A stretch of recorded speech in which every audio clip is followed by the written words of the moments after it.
Ganesh Damle channel पर स्वागत है। मैं देविका बापट प्रस्तुत करती हूँ दासबोध। चौथे दशक के 10वें समास का नाम चारों मुक्ति के कारण मुक्ति चतुष्ट रखा गया है। इसमें समझाया है कि पृथ्वी कैसी है, कैसे बनी है, उसमें क्या है, ब्रह्मा विष्णु महेश कहाँ रहते हैं, स्वर्ग पाताल आदि के बारे में बताया गया है। पांचों महाभूतों के बारे में भी बताया गया है। फिर कहा है कि यह सब अशाश्वत है, सिर्फ ईश्वर ही शाश्वत है और ईश्वर से एक रूप हो जाना ही ध्येय है। सलोकता यानी ईश्वर जहाँ है उसी लोक में रहना और ईश्वर के सगुण दर्शन होना। समीपता यानी जहाँ भी ईश्वर है उसके एकदम नजदीक रहना।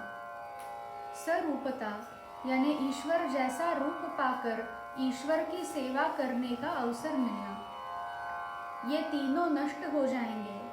चौथी मुक्ति ईश्वर ही बन जाना यानी सायोज्यता तक पहुंचना ही ध्येय है, क्योंकि वो ही शाश्वत है।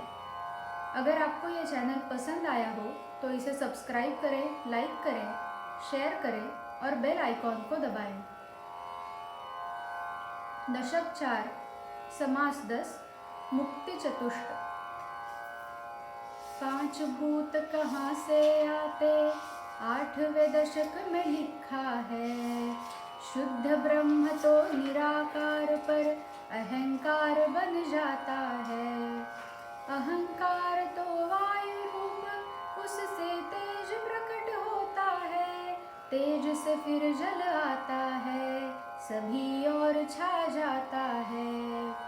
7 सागर चारों ओर बने, मेरु पर्वत बीच में है। 8 दिशाओं में 8 दिक्पाल घेर कर रक्षा करते हैं।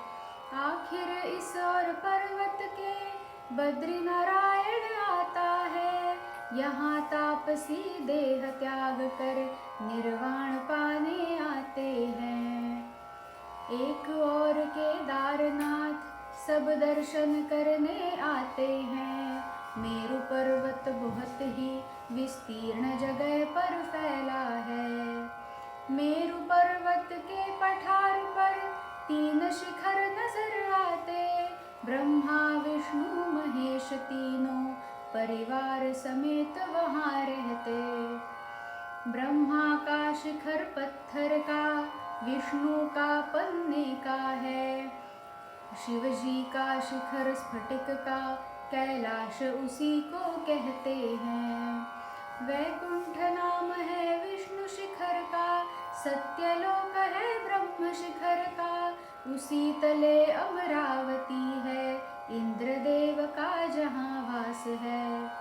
यहाँ भोजन अमृत है, दिव्य गंध के दिव्य पुष्प हैं। अष्टनायिका गंधर्व का गाना लगातार चलता रहता है। सभी तरुण रहते हैं हमेशा, रोग पीड़ा कहीं नहीं है। वृद्धावस्था एवं मृत्यु कभी नहीं आ सकते हैं। एक से एक सुंदर हैं सब, एक से एक चतुर सब हैं। धीरज उदारता एवं शौर्य असीम और अपार सब है। स्वर्ग का वर्णन ऐसा है, सब देवों का भी वह घर है।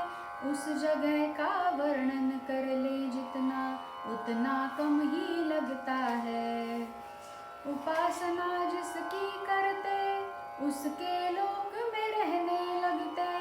सलोकता मुक्ति में सब अपने ईश्वर के लोक में रहते। उस लोक में रहे तो सलोकता, समीप रहे तो समीपता। उस रूप को खुद अपना ले तो तीसरी मुक्ति स्वरूपता।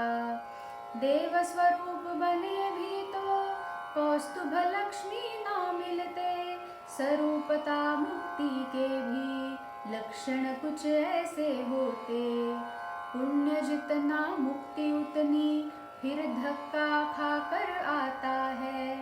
देवलोक में देवों को ही हमेशा रहना असंभव है। ये तीनों मुक्ति नश्वर है, सायोज्य मुक्ति ही शाश्वत है। सुनो ध्यान देकर श्रोताजन, अब उसका वर्णन करना है। कल्पांत में विश्व नष्ट होता, पृथ्वी पर्वत सब जल जाते। तीनों मुक्ति कहाँ रहे, जब कोई देव नहीं रहते। निर्गुण परमात्मा निश्चल है, निर्गुण भक्ति भी निश्चल है। समझ लीजिए वैसे ही सायोज्य मुक्ति भी निश्चल है।